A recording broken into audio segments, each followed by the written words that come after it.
Assalamualaikum warahmatullahi wabarakatuh. Kita ketemu lagi untuk hari ini pertemuan selanjutnya.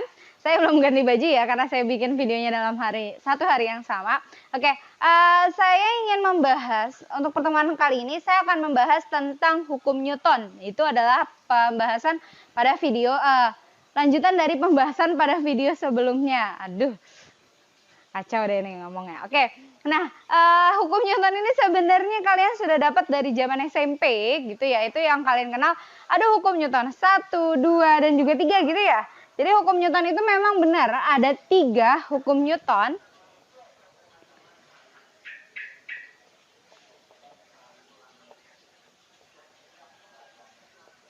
Nah, hukum Newton yang pertama itu biasa disebut dengan hukum kelembaman. Ya, atau kita kenal bahwa gini kata-katanya adalah semua benda yang diam atau bergerak dengan kecepatan yang tetap, maka selagi tidak ada gaya yang mempengaruhi benda tersebut, benda itu akan tetap diam atau akan tetap bergerak secara gerak lurus beraturan, seperti itu. Jadi kalau ada benda diam, nggak kita apa-apain nih, bendanya akan tetap diam. Tapi kalau misalkan benda lagi bergerak tapi kecepatannya tetap ya, dia kecepatannya tetap tanpa gesekan sama sekali, maka dia akan tetap terus bergerak dengan kecepatan yang tetap. Jika tidak ada gaya yang mempengaruhi benda tersebut, makanya hukum 1 Newton disebut dengan hukum kelembaman. Nah, atau kita bisa kenal persamaannya menjadi sigma F sama dengan 0. Yaitu adalah semua gaya yang berpengaruh pada benda itu kalau dijumlahkan resultannya adalah 0. Bukan berarti tidak ada gaya yang mempengaruhi juga. Tadi kan saya bilang nggak ada gaya yang mempengaruhi. Oke, kalau nggak ada gaya yang mempengaruhi benar dia akan diam. Tapi kalau misalnya ada gaya yang mempengaruhi dia bisa tetap diam apa enggak? Nah, itu pertanyaannya. Ketika ada 2 gaya atau lebih pada benda, yang bekerja pada benda, tapi benda itu bisa tetap diam, itu bisa terjadi. Kenapa? Ketika gini, saya punya contoh.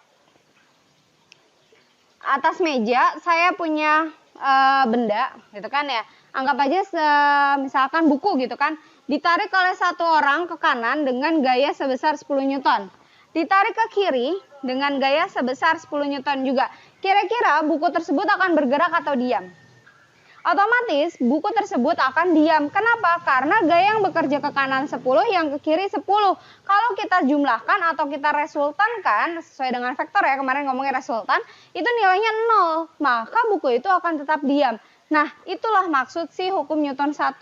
Sigma F sama dengan 0. Seluruh jumlah gaya yang bekerja pada benda tersebut, kalau kita jumlahkan nilainya adalah 0. Maka benda akan tetap diam atau benda akan tetap bergerak secara gerak lurus beraturan atau dengan kecepatan yang tetap, maksudnya kayak gitu. Itu bunyi hukum yang pertama. Nah, kalau bunyi hukum yang kedua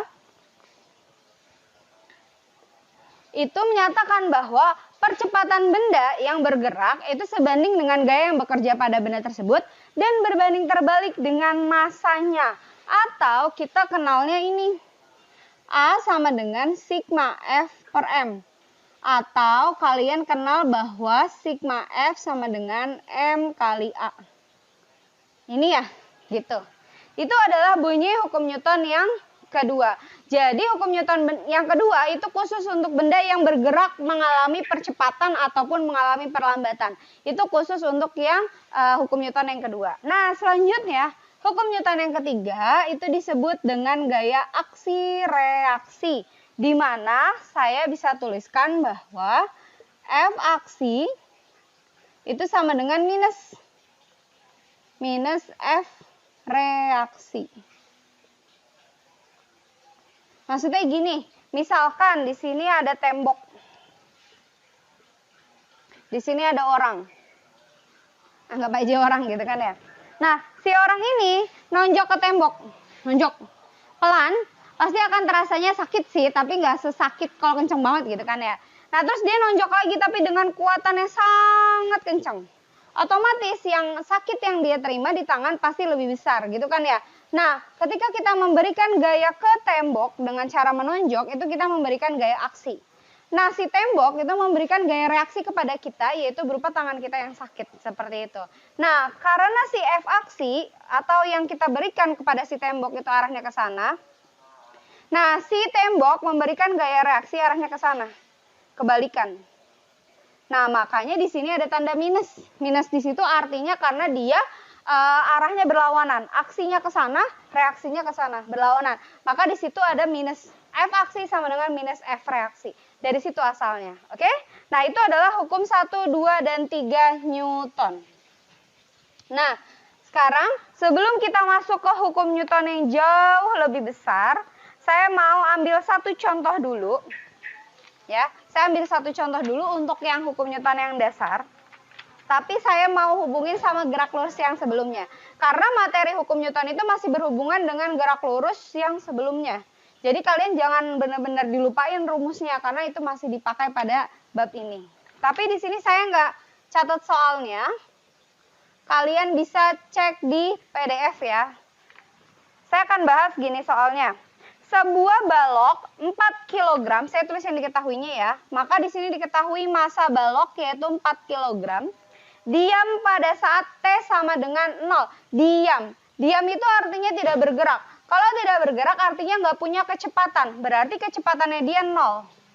Pada saat T sama dengan 0. Berarti ini disebut dengan kecepatan awal. Berarti kecepatan awalnya 0 atau diam. Sebuah gaya yang horizontal, Fx, bekerja pada balok. Sehingga pada saat T sama dengan 3 sekon, ternyata balok sudah berpindah sejauh itu berarti jarak ya. Sejauh S-nya 2,25 meter. Nah, yang ditanya tentukan gaya Fx yang bekerja ini. Seperti itu. Nah, kalau misalkan ini saya gambarkan, maka kira-kira begini. Didorong ya, berarti ke sana. Ini ada Fx. Ini mula-mula yang ketika T-nya sama dengan 0 second. Karena dia didorong, maka dia akan berpindah ke sini. Kira-kira, ini T-nya ketika 3 second. Dan dari sini sampai sini, itu dia jaraknya adalah 2,25 meter. Gitu. Nah, kita disuruh mencari besar Fx-nya ini berapa, gitu ya. Nah, kalau kita perhatikan di sini, karena dia awalnya mula-mula diam, kemudian didorong, makanya dia jadi bergerak, berarti dia kan gerak lurus berubah beraturan, karena kecepatannya jadi berubah. Nah, kalau begitu berarti hubungan antara Fx sama GLBB itu di mana? Nah, hubungan antara Fx dan GLBB di sini, karena si benda itu bergerak. Kalau benda itu bergerak mengalami GLBB, berarti kita kenal ada yang namanya percepatan. Betul? Nah, kalau dia punya percepatan, benda itu bergerak, maka kita menggunakan hukum Newton yang kedua. Nih ada percepatannya. Bunyinya adalah sigma F sama dengan M kali A. Berarti artinya kalau kita mau nyari F, kita butuh M dan juga butuh A. M adalah massa sudah ada di soal, A adalah percepatan, kita belum tahu percepatannya berapa. Berarti dari sini kita harus tahu dulu percepatannya. Setelah dapat baru bisa masuk ke sigma F-nya atau hukum Newton yang kedua. Gitu ya? Oke. Nah, kita pakai rumus yang mana buat nyari percepatan ya? Nah, karena di sini ada waktu, ada jarak, ada kecepatan awal, maka kita bisa nyari pakai apa ya? Pakai S kali ya. Rumusnya ini. V0 kali T plus minus setengah AT kuadrat. Tapi karena dia dipercepat, berarti pakainya yang positif. Minusnya saya hapus. Gitu ya. Oke, S-nya kita masukkan ini. 2,25. V0 kecepatan awal itu adalah 0 karena dia pada saat diam. T berarti dari sini sampai ke sini berapa waktunya? 3 second. Berarti 0 kali 3 setengah. A-nya belum tahu, T-nya 3 kuadrat. Gitu ya. Oke, berarti jadi 2,25. Ini 0 ya. Setengah kali A kali 9. Maka jadinya 9 bagi 2 itu adalah 4,5 kali A. Berarti kalau mencari A 4,5 pindah ke kiri. Jadi dia dibagi. Maka dapat A-nya adalah sekitar 0,5. Sudah dapat A-nya, percepatannya. Maka selanjutnya tinggal masuk aja ke hukum Newton yang kedua. Aduh, saya gerabat. Oke. F sama dengan M kali A. Tinggal masukkan saja. Karena di sini gayanya cuma satu yang bekerja, maka saya nggak perlu pakai sigma di sini. Jadi saya langsung F aja. Berarti langsung masukkan masanya adalah 4 kg, A-nya 0,5. Maka di sini dapat 2 Newton. F itu Newton ya satuannya. Sudah selesai. Itu kita dapat gayanya menggunakan hukum Newton yang kedua. Jadi kalau saya biasanya gini, kalau benda itu diam atau mengalami gerak GLB, itu pakainya yang hukum Newton 1. Tapi kalau bendanya bergerak, pakai hukum Newton 2. Gitu aja. Benda itu kan cuma 2, mengalami 2 doang, diam atau bergerak. Kalau diam berarti dia pakai hukum Newton yang pertama, kalau dia bergerak pakai hukum Newton yang kedua. Nah, GLB itu apa sih? GLB itu kelihatan ketika dia bergerak tapi kecepatannya tetap. Jadi seolah kayak bukan mengalami pergerakan seperti itu. Maka dia masuknya ke hukum Newton yang 1 karena tidak ada percepatan seperti itu. Gitu ya. Oke. Nah, setelah kita sudah bahas ini, saya akan bahas beberapa macam gaya yang akan kita gunakan pada bab ini. Saya jabarkan dulu. Nah, gaya atau yang kita kenal dengan F ini ternyata dia banyak banget macamnya. Nah, yang pertama nanti akan kita bahas itu adalah yang namanya gaya berat. Itu simbolnya W kecil. Kemudian ada yang kedua itu adalah gaya normal. Itu simbolnya adalah N besar. Kemudian ada gaya tegangan tali. Simbolnya adalah T besar. Dan yang terakhir adalah gaya gesek. Simbolnya F kecil. Nah, ini. Jadi kalian untuk di bab ini nantian kalian hanya berfokus pada 4 gaya itu. Karena yang itu yang akan kita pakai pada bab ini itu adalah 4 gaya itu, berkaitan dengan 4 gaya itu. Tapi yang awal, ini jadi gaya hukum Newton saya bagi 2 part. Part yang pertama itu saya bahas tanpa gaya gesek dulu. Baru nanti yang part kedua yang sudah lengkap semuanya. Jadi keempat gaya itu sudah ngumpul semuanya. Karena kalau gaya gesek itu agak lebih analisis gitu. Jadi saya pengennya bahas yang 3 dulu untuk lebih paham. Kalau sudah baru nanti kita tambahkan gaya geseknya. Seperti itu ya. Oke, ini karena nggak muat saya hapus dulu ya. Oke, kita akan lanjut ya. Nah, ini saya jabarkan yang pertama adalah gaya berat, kemudian nanti ada gaya normal, dan juga yang terakhir adalah gaya tegangan tali. Ini sekalian saya gambarin karena biar cepet ya. Jadi yang pertama adalah gaya berat. Nah, di sini gaya berat itu apa sih? Jadi gaya berat itu pokoknya semua benda yang punya massa dan berada pada planet tertentu yang memiliki percepatan gravitasi, pasti dia punya gaya berat. Contohnya apa? Contohnya kita bisa berjalan di atas tanah.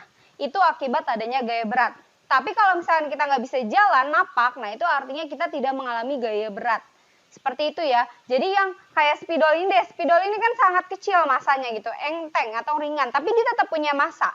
Dan dia berada pada planet bumi, di mana planet bumi itu punya percepatan gravitasi ini, si 9,8 atau si 10. Maka ketika ini saya lepaskan, maka dia akan jatuh. Nah, kenapa dia bisa jatuh? Karena dia punya gaya berat. Gaya berat inilah yang menarik dia untuk bergerak ke bawah, searah dengan percepatan gravitasi. Seperti itu ya. Nah, di sini saya tuliskan rumusnya. Jadi kalau mau mencari berapa sih besar gayanya, yaitu tinggal M dikalikan G aja. Massa bendanya dikalikan percepatan gravitasi. Bisa pakai 9,8, bisa pakai 10. Biasanya saya pakainya yang 10 ya, karena supaya memudahkan dalam perhitungan. Seperti itu. Oke, selanjutnya di sini saya gambarkan beberapa kondisi benda yang berada pada bidang tertentu. Seperti itu. Nah, di sini kalau contohnya ada bidang meja, kemudian saya taruh spidol di atasnya.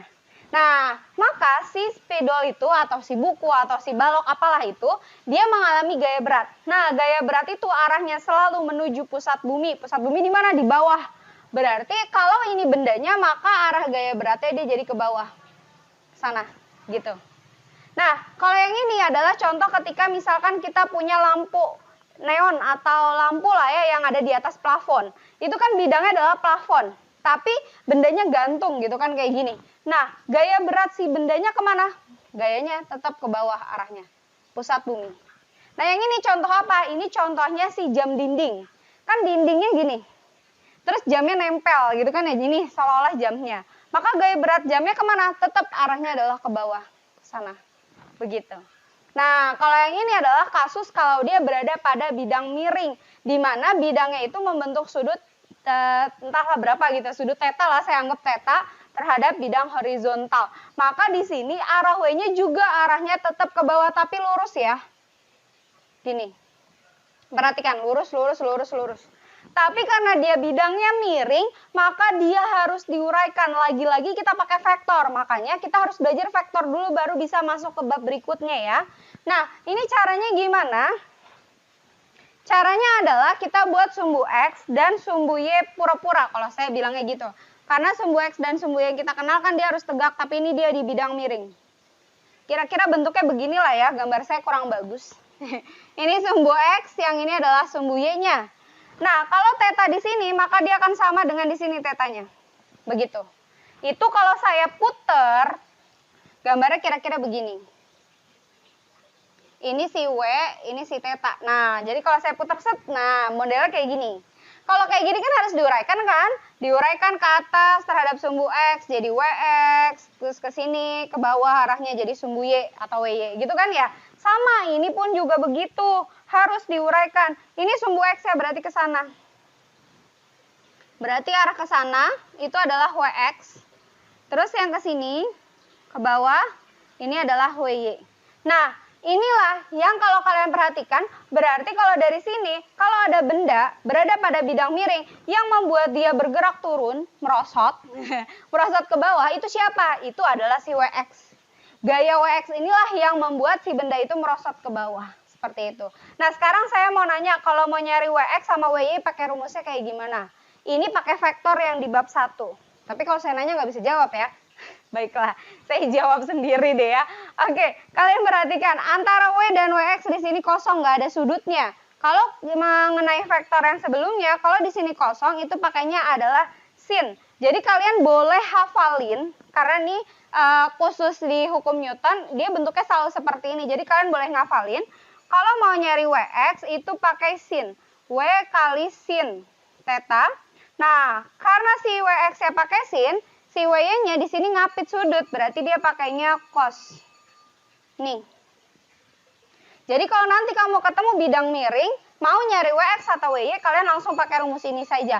Karena ini sudah berlaku pada bab ini. Mau bagaimanapun bidang miringnya, mau begini, mau ngadepnya kebalikannya, tetap WX sama WY-nya ini. Gitu ya, karena bentuknya selalu sama. Ini kalau dia gaya berat. Aduh, ada tukang lewat, maaf ya. Ini untuk yang gaya berat. Nah, selanjutnya kalau untuk yang gaya normal. Nah, apa sih gaya normal? Jadi gaya normal itu dikenal dengan gaya kontak gitu. Gaya kontak itu dia nggak punya rumus, atau gaya normal itu nggak punya rumus. Kenapa? Karena dia itu didapatkan dari gaya-gaya yang mempengaruhi benda tersebut. Jadi kita nggak bisa menentukan gaya normalnya itu berapa.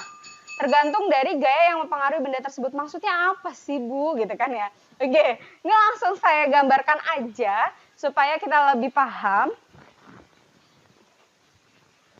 Misal yang pertama ini bentuknya sama ini ya. Oke.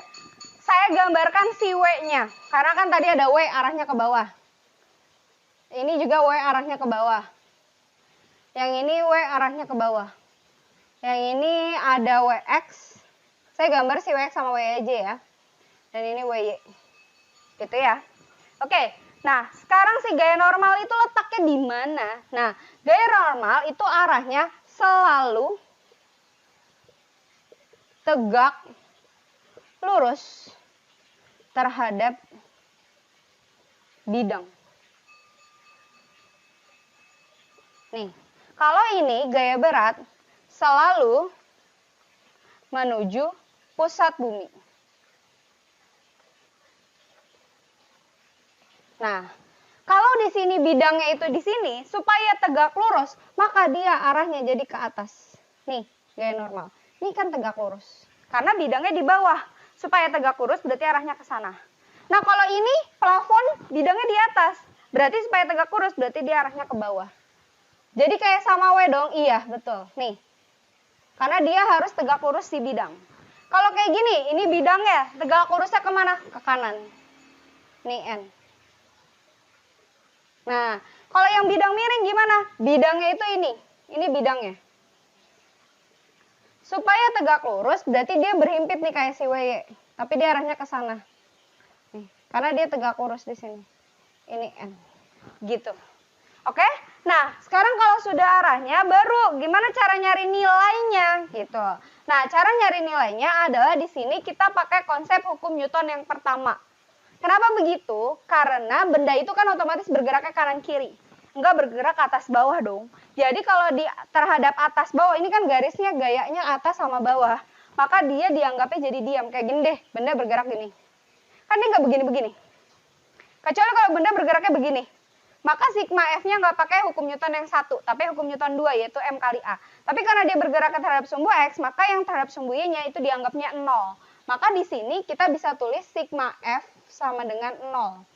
Nah, kalau sigma F sama dengan 0, baru kita masukkan gayanya. Di sini ada 2 gaya. Ini kan sigma F itu artinya adalah jumlah semua gaya yang mempengaruhi. Nah, F di sini yang mempengaruhi ada gaya normal dan ada gaya berat. Maka kita masukkan dua-duanya. Tapi karena dia arahnya berlawanan, berarti harus masukkan positif dan negatifnya. Nah, yang arahnya ke atas itu nilainya positif. Yang arahnya ke bawah itu negatif. Gitu ya. Maka bisa saya tuliskan menjadi N minus W sama dengan 0. N-nya positif, W-nya negatif sama dengan 0. Berarti kalau min W-nya saya pindah ke kanan positif kan, berarti N-nya sama dengan W. Kayak gini. Berarti gaya normal untuk keadaan yang seperti ini sama dengan gaya beratnya. Apa gaya beratnya ini? M kali G. Seperti itu. Oke? Nah, sekarang kalau kasus yang kedua, berarti sama. Pakai sigma F sama dengan 0 juga. Tapi arahnya sama-sama ke bawah, berarti negatif dong. Iya, berarti kita bisa tulis min N, min W sama dengan 0. Kan kita mau nyari N. N-nya pindahin ke kanan dong, berarti min W sama dengan N. Berarti kalau mau nyari gaya normalnya tinggal minus dikalikan W-nya. Ini. Gitu ya. Oke. Nah, yang ketiga gimana? Nah, kayak yang ketiga nih, karena dia nggak punya teman, berarti N-nya, apalagi misalkan dia dalam keadaan diam, berarti N-nya sama dengan 0. Tapi di sini saya nggak bisa tuliskan. Kenapa? Karena di sini dia cuma sama masing-masing satu gaya. N-nya ke kanan, W-nya arahnya ke bawah. Si N-nya terhadap sumbu X, W-nya terhadap sumbu Y. Maka dia nggak bisa dihubungkan antara N sama W di sini. Lalu bagaimana cara mengerjakannya? Itu tergantung soal, gitu. Jadi nanti di soal biasanya ditambahkan lagi gaya yang lain, baru kita bisa mengerjakan. Seperti itu ya. Oke, selanjutnya yang bidang miring nih. Nah, yang bidang miring, di sini ada WX, ada WY, dan juga ada N. Yang mana yang dipakai? Yang dipakai salah satu, yang terhadap sumbu X atau terhadap sumbu Y. Tahu dari mana X sama Y? Kalau saya yang lihatnya mendatar sama atas bawah. Nah, karena si N itu berada di atas, arah ke atas, berarti yang kalian ambil hanya yang atas bawah. Atau yang terhadap sumbu Y. Sama, pakai sama dengan 0 juga. Kayak gini. Yang arahnya ke atas positif, arah ke bawah negatif. Berarti ada N minus WY sama dengan 0. Gitu. WY pindah ke kanan, berarti N sama dengan WY. Nah, WY itu apa? Tadi udah kita cari, yaitu W cos theta. Berarti kalau mau nyari N, sama aja nilainya W dikalikan cos theta. Seperti itu. Gitu ya. Ini untuk yang bidang miring. Jadi nilai N, kalau kalian perhatiin ada positif W, ada negatif W, ada yang W cos theta. Itu semua tergantung pada bentuk soalnya. Yang penting yang kalian pahami adalah ini. Terus kalian lihat apakah bendanya bergerak atau diam. Kalau dia diam pakai hukum Newton 1, kalau dia bergerak pakai hukum Newton yang kedua. Itu saya bilang karena materi ini agak cukup sulit karena dia harus pakai analisis. Kalian harus perhatikan apakah dia diam, apakah dia bergerak. Apakah pakai hukum Newton 1 atau pakai hukum Newton 2. Seperti itu ya.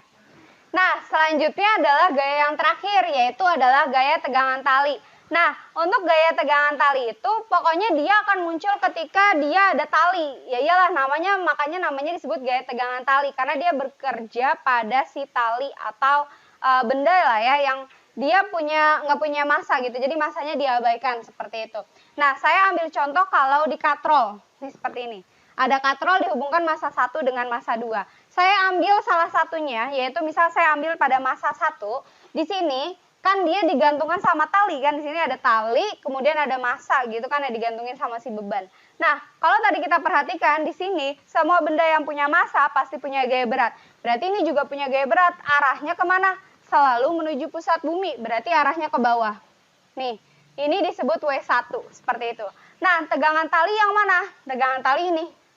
arahnya gimana? Nah, arahnya itu cara menentukan arahnya, kalian lihat dari sudut pandang siapa dulu. Kalau kalian sudut pandangnya adalah sebagai massa, kalian pengen menganalisis dari massanya, maka kalian anggap misalkan diri saya adalah sebagai massa. Talinya ada di atas saya, maka arah tegangan talinya adalah ke atas, karena talinya ada di atas saya. Berarti ke sana arah T-nya, seperti itu. Gitu. Nah, tapi kalau saya lihatnya dari sudut pandang si katrol, ini katrol, ini ada tali, ini ada tali. Ini anggap aja saya anggap T1 ya. Kalau tali di 1, ini tali di yang kedua. Nah, kalau tali yang di 1, kita anggap diri kita sebagai katrol, talinya ada di bawah kita. Maka arah tegangan talinya menjadi arahnya ke bawah. Seperti ini. Kalau saya gabungkan dengan massanya, ini ada W1, maka kalau dari massa arah T1 ke atas. Ini yang disebut dengan tali. Nah, di sini kalau kalian perhatikan, ini arahnya begini kan? Nah, ini kita menggunakan yang namanya konsep hukum Newton ketiga. Apa tadi? Gaya aksi-reaksi. Dari satu benda tapi arahnya berlawanan. Tergantung dari sudut pandang mana kita melihatnya. Seperti itu. Gitu ya. Ini untuk gaya-gaya yang akan kita gunakan pada bab ini. Selanjutnya saya mau langsung ambil ke contoh soal ya. Oke, kita lanjut. Nih saya langsung nulisin 3 buah contoh soal ya. Saya akan bahas satu-satu dulu. Yang pertama saya bahas yang ini. Ini kasus benda. Jadi misalkan dia ada benda di atas meja, kemudian dihubungkan pada benda lain melalui katrol seperti itu. Di sini, tapi yang di sini dia menggantung ya. Kalau yang di sini di atas meja. Kemudian dia ditarik oleh gaya F sebesar 40 Newton, arahnya adalah ke kiri. Seperti itu. Oke, yang pertama langkahnya adalah kalau mengerjakannya harus per langkah ya, karena kalau nggak per langkah biasanya suka salah-salah mengerjakannya seperti itu. Langkah yang pertama adalah gambarkan semua diagram gaya yang ada, gitu ya.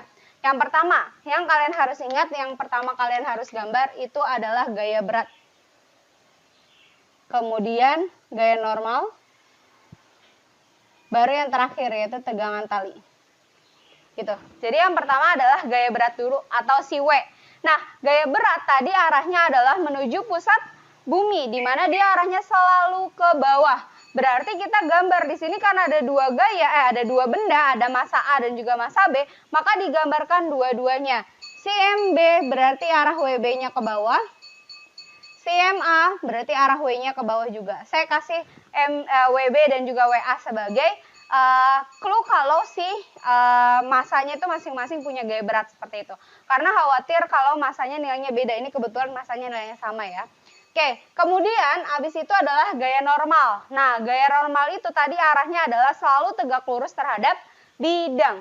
Nah, yang kalian harus paham adalah gaya normal itu muncul ketika benda itu bersentuhan dengan benda lain. Contohnya adalah bidang. Tapi kalau bendanya tidak bersentuhan, seperti yang massa A, menggantung seperti itu, maka dia tidak punya gaya normal. Seperti itu ya. Karena dia harus selalu bersentuhan dengan benda lain. Baru dia punya gaya normal. Makanya tadi saya bilang gaya normal itu nama lainnya adalah gaya kontak. Karena dia harus bersentuhan dengan benda lain. Nah, karena yang bersentuhan dengan benda lain hanya si MB, maka yang gaya normal yang punya gaya normal itu hanya si MB. Nah, bidangnya begini, massanya di sini. Berarti dia tegak lurus begini. Berarti arah gaya normal ke atas di sini. Nah, kalau sudah, baru yang terakhir adalah tegangan tali. Nah, tegangan talinya ini karena kita tidak memperhatikan si katrolnya, gitu ya, karena kita belum belajar si katrol, maka yang kalian ingat adalah menentukan arah tegangan talinya itu berdasarkan sudut pandang massa. Jadi kalau kalian sebagai massa A, saya sebagai MA, talinya ada di atas saya, berarti arah tegangan talinya ke atas, berarti ke sana. Ini adalah TA. Nah, kalau saya sebagai massa B, tali di sebelah kiri, berarti arah tegangan talinya ke sana, ke kiri. Ini, TB. Gitu. Tapi, karena di sini kita belum memperhatikan nilai si katrolnya, apakah massa katrolnya berapa, kemudian ada gesekan di katrol atau enggak, maka tegangan tali di sini dan di sini nilainya pasti sama. Jadi cukup menuliskan T saja. Gitu ya, karena yang itu nanti pada saat setelah UTS itu kita baru belajar yang T di sini sama di sini itu nilainya beda. Oke, nah sekarang kalau sudah Langkah selanjutnya adalah kalian harus menganalisis kira-kira bendanya bergerak kemana. Apakah bendanya bergerak turun ke bawah, apa dia bergerak ke atas, naik. Ini disambung ya, jadi kalau yang satu bergerak pasti yang satunya ikut bergerak. Apakah dia turun ke bawah, apakah dia naik ke atas. Nah, kalau kalian di situ lihat ada F, berarti mikirnya pasti ketarik ke atas, gitu kan ya? Belum tentu. Kalian harus lihat gaya mana yang lebih besar, sama kayak tadi main tarik-tarikan. Tarik ke sana 10 Newton, tarik ke sini misal 15 Newton. Karena ini gayanya lebih besar daripada yang 10 Newton, otomatis bendanya bergerak ke sana, gitu kan ya? Tapi kalau ini yang lebih besar bergerak ke sana, seperti itu kan? Nah, sama di sini pun juga. Tapi kalian harus cek yang mana sih gaya yang mempengaruhi benda itu bergerak, gitu. Nah, lihatnya dari mana? Lihatnya kalian lihat aja gaya yang menyebabkan benda itu turun ke bawah. Yang narik benda itu turun ke bawah. Yang narik turun ke bawah siapa? Ini. Kenapa? Karena arahnya ke bawah. Jadi kan seolah-olah narik. Ini. Terus yang narik supaya dia bergerak ke sana siapa? Ini, si F. Jadi yang kalian perhatikan hanya si WA dan si F untuk menentukan dia gerak kemana ya. Si FA udah ketahuan nilainya 40 Newton. Berarti kita harus cari nilai WA-nya dulu untuk tahu dia bergerak kemana. Caranya gimana? W itu kan gaya berat. Berarti tinggal M dikalikan G. Masanya 2, G-nya pakai 10 ya. Berarti dapat 20 Newton. Dapat nih WA. Nah, setelah dapat WA, baru kita bandingkan dengan F. F 40, WA 20. Berarti F lebih besar dong. Berarti karena F-nya lebih besar daripada WA, maka benda bergerak ke atas. Begitu. Kalau sudah tahu benda bergerak ke atas, ke sana, baru langkah selanjutnya adalah kalian menentukan plus minus dari gayanya. Itu ya. Oke, dari WA. WA arahnya ke bawah, tapi dia bergerak naik, kan berlawanan tuh. Maka si WA nilainya adalah negatif. Kan bendanya bergerak ke atas. Nah, T arah panahnya ke atas, searah tuh, berarti dia yang positif. T yang ini bergerak ke kanan, padahal bendanya mau bergerak ke kiri, berarti berlawanan negatif. F bergerak ke kiri, bendanya juga bergerak ke kiri, berarti searah positif. Gitu. Nah, selanjutnya yang tidak saya beri plus minus adalah si N dan juga si WB. Kira-kira kenapa si N sama WB nggak saya pakai?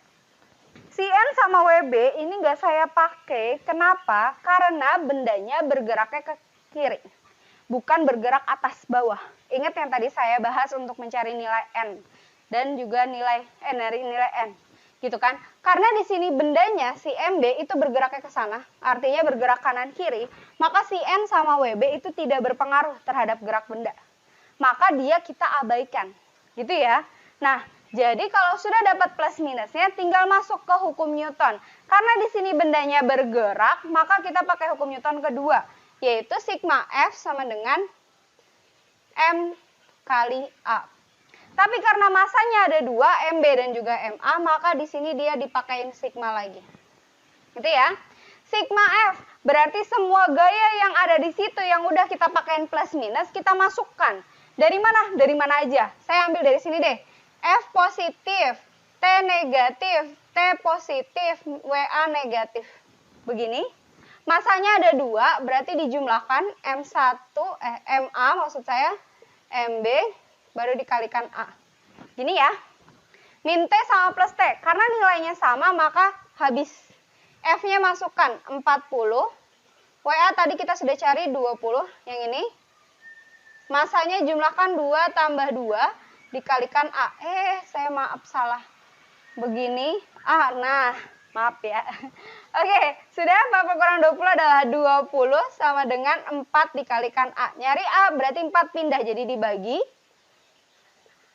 Maka 20 bagi 4 adalah 5. Dapat. Ini adalah percepatannya.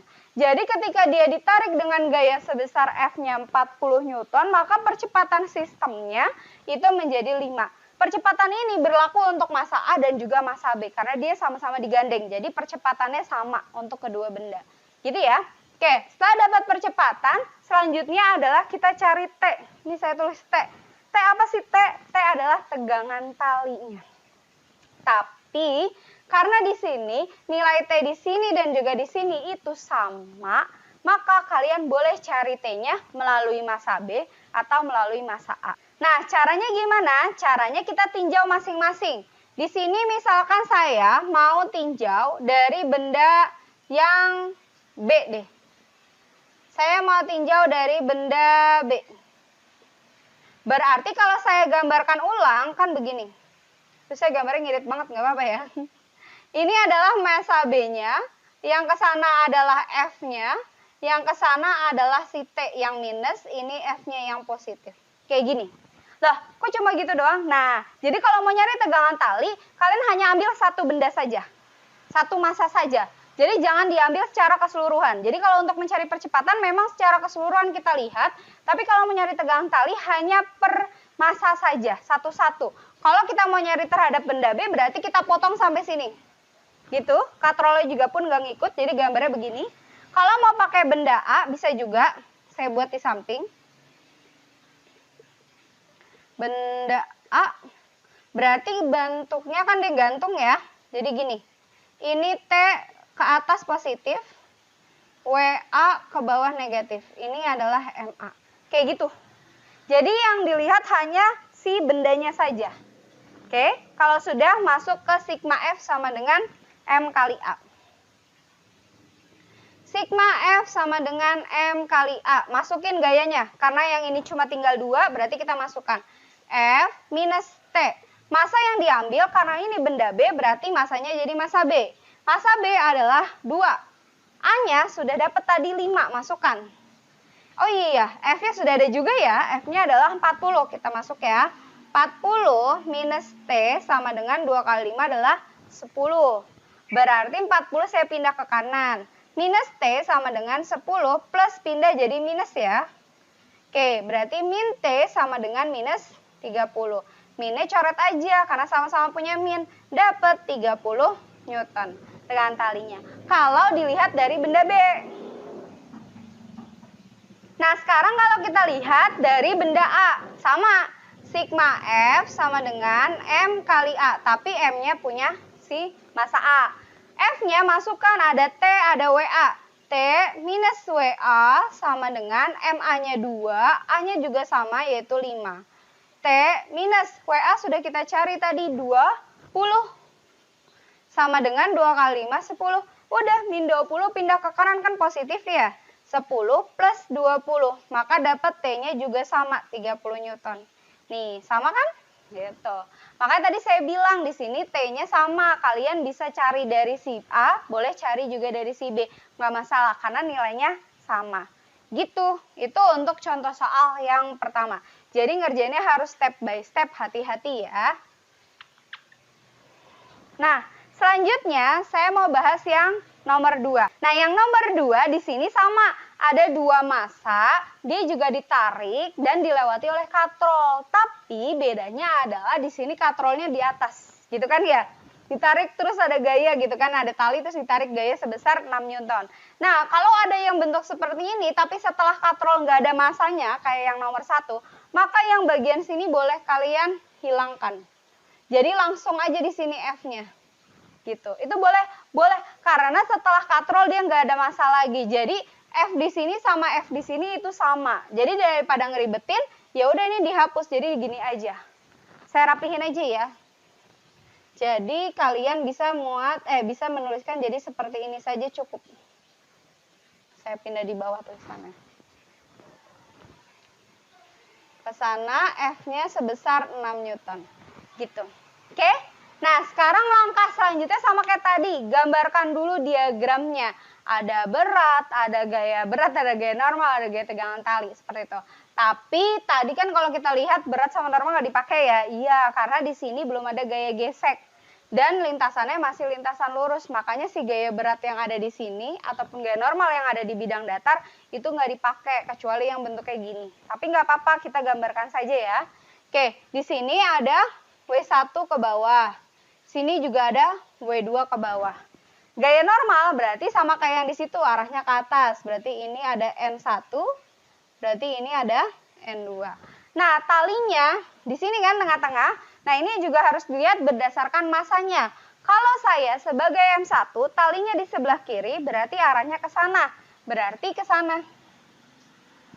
T-nya. Tapi kalau saya sebagai benda 2, T-nya ada di sana, talinya, maka arahnya ke sana. Ini. Gitu ya. Kemudian F-nya di sana udah ada arahnya.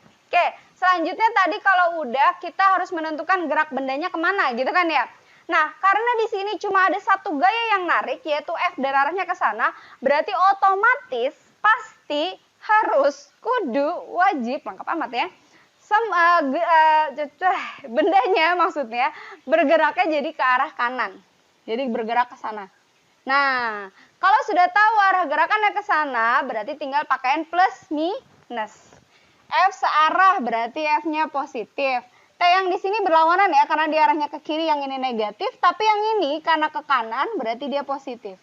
Nah, kalau kalian perhatikan, N1, N2, W1, W2 itu tidak ada hubungannya dengan gerak benda. Karena gerak benda ke sana, tapi dia arahnya atas bawah. Berarti lagi-lagi si N sama W nggak kita pakai ya. Oke, kalau sudah berarti tinggal kita masuk ke hukum Newton yang kedua. Sigma F sama dengan sigma M dikalikan A. Karena masanya ada 2 ya.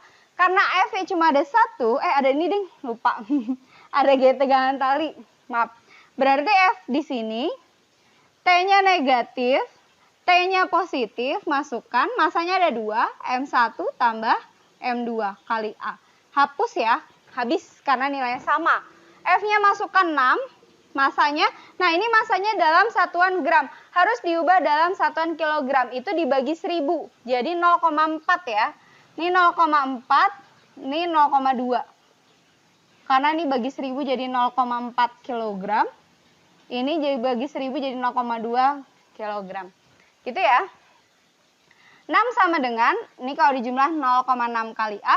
Pindah jadi dibagi. Maka kita akan dapat A-nya adalah sebesar 10 meter per second kuadrat. Sudah dapat A-nya. Nah, biasanya kalau soal kayak gini tuh yang ditanya 2. Percepatan dan tegangan tali. Nah, di sini karena tadi sudah belajar, kalau tegangan tali itu nilainya sama, maka kita bisa menentukan salah satu aja. Saya mau ambil di yang masa kedua ya. Jangan deh, saya mau ngambil di masa 1 aja. Kalau yang masa 2 kan mirip kayak benda B. Nah, kalau yang di masa 1 itu dia cuma 1.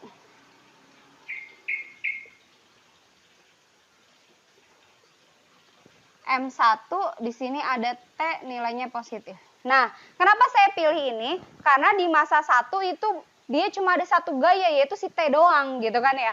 Sedangkan di masa 2 itu ada kayak 2 gaya sama kayak benda B. Jadi kalian bisa ngerjakannya kayak gini sama persis. Nah, kalau si masa 1 karena dia cuma 1 nggak masalah sebenarnya, maka tinggal masuk ke sini aja. F di sini berarti gaya yang bekerja hanya tegangan tali, maka F-nya tinggal diganti si T aja, positif ya. Masanya diganti masa 1, masa 1 adalah 0,4. Dikalikan A-nya adalah 10. Berarti T-nya dapat 4 Newton. Sudah dapat langsung. Sebenarnya lebih enak karena cuma 1 berarti langsung dapat angkanya. Kayak gitu ya. Tapi khawatirnya takutnya kalian bingung. Oke, itu yang nomor 1 dan juga yang nomor 2. Kalau ada yang masih bingung bisa langsung japri saya ya. Oke, selanjutnya saya mau bahas yang bidang miring. Memang nih yang bidang miring agak lebih rumit, tapi kita kerjakan perlahan-lahan saja ya. Oke, kita kerjakan sama seperti yang tadi, step by step, di mana kita menggambarkan dahulu diagramnya. Diagram gaya-gayanya maksud saya gitu kan ya. Nah, berarti kita mulai dari gaya berat dulu gitu kan, karena di sini ada 2 benda, berarti dua-duanya gaya berat harus kita gambarkan. Yang pertama adalah si M1, berarti gaya berat arahnya ke bawah ya, lurus ke sini, W1, dan yang ini juga sama, ke bawah lurus W2. Tapi karena W1 dia membentuk sudut, maka kayak tadi ada yang X, ada yang Y. Maka saya buat W1X-nya jadi ke sana. Nah, W1Y-nya jadi ke sana. Ini tetanya di sini nanti. Kayak gitu. Gitu ya, itu untuk yang gaya berat. Nah, berikutnya adalah gaya normal. Gaya normal di sini karena yang massa 2 itu gantung kayak yang soal nomor 1, maka yang punya gaya normal hanya yang massa yang 1 saja. Arahnya kemana? Arahnya tegak lurus bidang miring. Berarti dia kayak si WY. sana arahnya. Nah, ini gaya normal. Gitu. Nah, selanjutnya adalah tegangan tali. Kalau kita sebagai M1, berarti kan talinya di sebelah sana. Berarti arah tegangan talinya ke sana. Kalau kita sebagai M2, berarti talinya di atas. Berarti arahnya ke sana. Gitu ya. Oke. Kalau sudah, baru kita tentukan arah gerak bendanya. Kemana ke arah gerak bendanya? Gitu kan ya. Kita perhatikan gaya mana sih yang menyebabkan benda itu bergerak turun ke bawah sini. Dan gaya mana yang menyebabkan benda bergerak turun ke sini. Ini sama-sama turun ya. Cuma turunnya apakah yang melalui bidang miring, apakah yang dia lurus. Nah, yang narik di sini siapa? Yang arahnya ke bawah. Ini kan, berarti yang berpengaruh adalah sini. W1X. Nah, kalau yang narik ke bawah sini, berarti adalah si W2. Berarti fokus antara W1X dan W2. Kita cari dulu nilainya. W1X. Tadi saya sudah bahas. Kalau yang sumbu X itu pakainya yang sin. Berarti di sini langsung W1 dikalikan sin. Sudutnya 30 derajat. Itu ada di situ ya. Maka W1 jabarkan lagi menjadi M kali G kali sin 30. Sin 30 ada ya nilainya, setengah. Langsung saya masukkan aja ya. M1 nilainya 3, G nilainya 10, dikalikan setengah. 10 bagi 2 adalah 5, 5 kali 3, 15 Newton. Itu nilai W1X. Sekarang kita cari W2-nya. W2 berarti M2 dikalikan G. Dia nggak pakai sin cos ya, karena dia cuma turun ke bawah arahnya. Berarti masukkan M2-nya adalah 4, G-nya 10, dapat 40 Newton. Nah, kalau kita perhatikan antara W1X dan juga si W2, yang lebih besar adalah nilai si W2, yaitu adalah 40 Newton. Berarti bendanya bergerak kemana? Ketarik sama W2 dong, berarti dia ke sini. Jadi dia turun, dan di sini dia menjadi naik. Berarti W2 lebih besar daripada W1X, tertarik oleh W2 gitu aja ya. Saya bingung nulis turun semua gitu kan ya.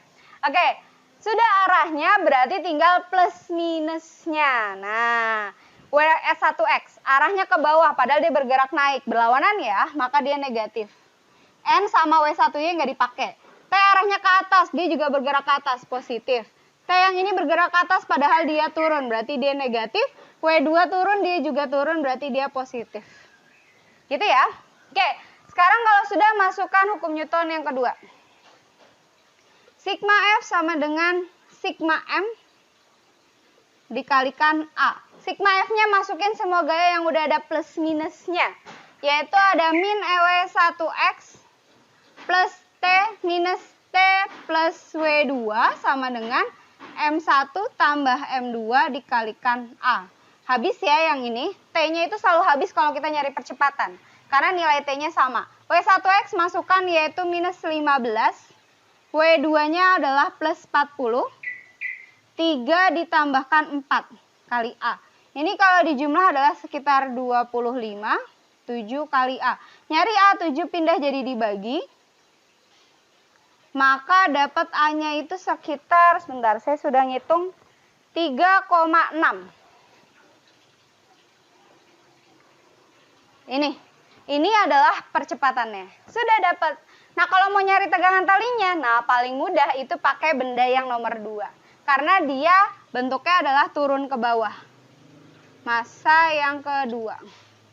Jadi kalau digambarkan dia cuma begini doang. T-nya ke atas negatif. W2 ke bawah nilainya positif, gitu doang. Nah, ini yang paling mudah. Tapi sebenarnya kalau yang benda pertama sama aja sih, gitu. Karena nilainya pun sudah lengkap ya. Oke, saya masuk langsung ke hukum Newton kedua. M kali A, ini M2 ya. Maka sigma F ganti ini ya. Minus T plus W2 sama dengan ini M2 dikalikan A. Minus T kita belum tahu. W2 tadi kita sudah cari 40. M2-nya 4, A-nya ini 3,6. Min T plus 40. Tadi saya sudah hitung.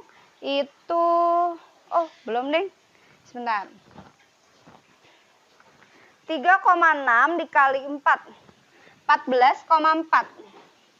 Mau nyari T, 40 pindah ya, berarti dia jadi dikurang. 14,4 dikurangin 40. Berarti min T sama dengan minus 25,6. Ini saya pindah ke sini deh. Nah, karena sama-sama minus, minusnya boleh dicoret, berarti dapat T-nya adalah 25,6 Newton. Sudah dapat ini T-nya. Begitu. Itu kalau mencari T pada massa 2. Kalau pada massa 1 biasanya kalau dia desimal bedanya dikit doang. Itu nggak masalah. Karena itu bagian dari pembulatan. Seperti itu.